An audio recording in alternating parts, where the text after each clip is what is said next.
Hey, what's going on, guys? It's your boy Nirman. I'm officially doing my fourth installment of the Barracks. This is a video series where I'll be showing you guys some in-game footage of a video game, which just so happens to be Black Ops, and translating it into a real-life scenario, or discussing the weapon in a real-life perspective. So with that said, guys, we're gonna, jump into the main gist of it. We got a pretty extensive list here of information that you guys might be interested in, and overall, I kind of want to place my input on this weapon. I actually, to be honest with you guys, I haven't really used it that much in Black Ops. I probably have less than 100 kills with it all, full time, and I've been 15th prestige for a very, very long time. So about a year and, I don't know, what is that, year, 9 months-ish, give or take a little bit. So overall, we're going to jump into the main gist of it, and I'm going to give you guys the factual stuff so you guys are more informed about the weapons that you are shooting virtual characters with. So with that said, I'm going to be talking about the Enfield. The Enfield is actually a very hard weapon to find. It actually took me a long time to find stats about it because it actually doesn't use the word Enfield as you would think. If you bring up Enfield, you bring up a ton of rifles, which, kind of suck to find in the first place. But overall, I'm going to get right into it and let you guys know a little bit about the weapon and just some, history about it, I guess you'd say. It's actually referred to as the EM-2, or the rifle number 9 MK1, or, as another or as you guys want to place that into effect, the Jansen rifle. And it was actually an experimental rifle for the British Army. So overall, it kind of answers quite a bit of questions right off the bat, why it has a weird-ass name. With that said, it's going to be the type of rifle it's going to be formatted in, or it's going to be used most as the military uses it, or engages targets with as an assault rifle. With that said, it was actually placed into origin in the United Kingdom, and, that's pretty cool. It has a United Kingdom look to it. I don't know if a country can have that much of an effect of how much or what it looks like, but from just the overall look of it, I would presume it kind of looks like that and give my factual kind of information due to it. With that said, it was brought into service in 1951. It's used by the United Kingdom and Canada, so it makes sense, Canada would probably use it along with the United Kingdom. Overall, they seem to enjoy the weapon, and it actually has been, brought into effect for quite a while. So overall, the designer, if you're going to have to, give me a little bit of leeway on this name, because I was not for sure. I actually asked a few people on how you pronounce it, and I got a ton of different answers. So I think it's Stefan maybe. Anyway, we'll say Stefan for the sake of matter. Stefan Jansen. So that's where the whole Jansen rifle comes to effect, because that's the guy that created it.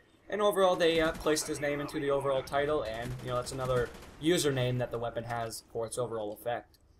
It was designed in 1948 to 1950, so it looks like they took 2 years to take their good old time with it to perfect it and make it a viable weapon for the United Kingdom Army, or the militia, or whatever you want to place it into effect. I don't think they're a militia, I'm sorry, I think I scrutinized that a little bit. They're army, basically. That's what I'm trying to direct you guys towards. They like to use that weapon, and, it took them 2 years to create the weapon and perfect it to maximize its potential.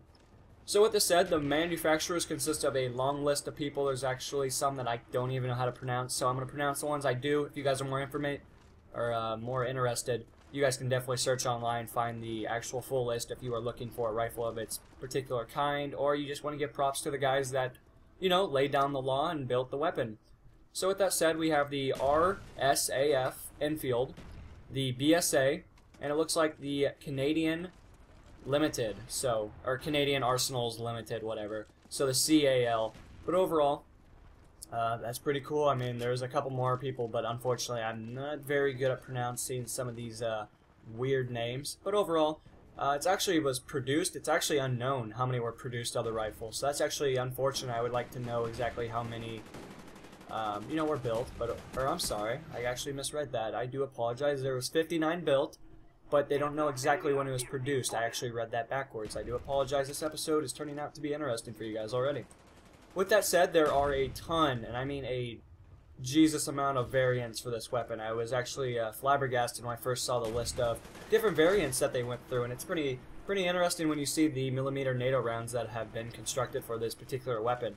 So the variants will consist of the 6.25 by 43 millimeter, the 7 by 49 millimeter, the 7 by 51 millimeter, the 7.62 by 51 millimeter NATO, the 30-06, the carbine, the H-bar, and then you have the winter trigger variant. So unfortunately, I don't know what that is. It actually doesn't give any kind of magazine or information about it. So unfortunately, you're going to have to go off what exactly that says. It's written in a different font, so overall it must have been just previously added, or it's a new variant that's being placed into effect currently. Unfortunately, I don't know where the variants come from and their overall appearance for rounds and chambers that are, cartridged into the weapon. With that said, we're going to get into the specifications over it, like the light, the length, the weight, the barrel length, all the cool little information that kind of can add to the weapon and lets you know if you are eligible to be picking this thing up and shooting it like a badass on the field. So with that said, it's going to be weighing about 3.49 kilograms or 7.7 pounds if you use a different formula for weight distribution. With that said, you're going to have the length consisting of 889 millimeters or 35 inches. The barrel length is going to consist of 623 millimeters or 24.5 inches. With that said, we have about 3 different kind of cartridges that it can use, and they are very hard-hitting rounds that are going to smack a character's, chest or head or whatever you're hitting the target with, and they're going to absolutely annihilate the shit out of it. With that said, you're going to have a 7mm MK1Z, or basically that translates to a 7 by 43 millimeter, a 7.62 by 51 millimeter NATO, or the 6.25 by 43 millimeter round. I'm sorry, that's not a NATO. But overall, that's just about 3 rounds. Overall, those are going to hit you extremely hard, and they're definitely going to place their overall damage, at maximum effectiveness. So overall, we'll be jumping into the next part of it, and we're going to talk about ranges and just the overall feel of the weapon. So with that said, the action is going to consist of a gas operation. The rate of fire is about 450 to 600 rounds a minute, or if you want to place that into effect, 7.5 to 10 rounds a second. So that's pretty cool. Overall it shoots like a badass, and overall its rate of fire is not too bad. I mean, it gets the job done, that's for sure. I don't know about recoil stats or anything like that, if you want to place that into a video game term, if it would go up in vertical a lot, or if it goes to right a little bit, it has a little bit horizontal recoil. Fortunately, I don't know anything about that. It doesn't really implement any of that into a real life scenario, but I presume it goes vertical, as of most weapons. And it might go a little bit right, might go a little bit left. You never know. It's probably unpredictable since it's a real life weapon, but overall, it's just what it's going to do. Muzzle velocity is going to consist of 771 m/s. I think that's meters a second, if I am correct. No one corrected me in the last couple installments where I was unsure about that, but I think it's meter a second if I am correct. I'm from America, so obviously, we use feet per second because we're the oddball-ass people. If you want to place that into effect, it's going to be feet per second. It's going to be 2,545 feet per second, which sounds really, really fast, to be honest, but I don't know if that's fast or not in a real-life scenario. A lot of the weapons consist around different variants. Depends on the weapon, the round they use. The heavier the round, the less, feet it's going to go, theoretically, because it's going to weigh more. I mean, it's all about the weight of the round. The round is what is going to be punched to the highest and furthest maximum effectiveness. So with that said, we'll be talking about the effective range, which about is 700 meters or 770 yards, which that's pretty impressive.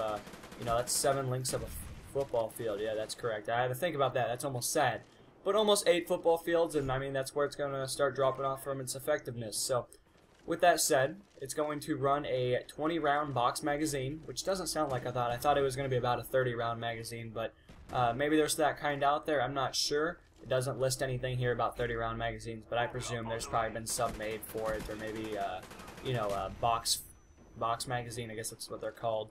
But overall, I mean, 20 rounds will get the job done, especially in real life when it only takes, what, 1 bullet in the head to usually kill you, or 2 anywhere else in your body before you bleed out. Unless you get medical attention right away, you're pretty much going to die, and unfortunately, that's a part of reality, is it not?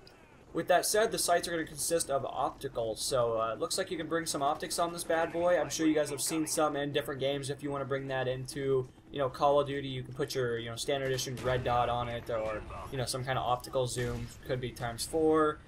If you want to bring it into, different games, there's probably 3.4 optics, depending on the side you are and what kind of estimated stuff you guys want to put on it. But overall, I mean, I was really impressed by the stats of this weapon. I really wasn't expecting this kind of information, but unfortunately, guys, the gameplay came to an end, and I will talk to you guys in the next installment. So this is Nerd Mode On, signing off. Peace.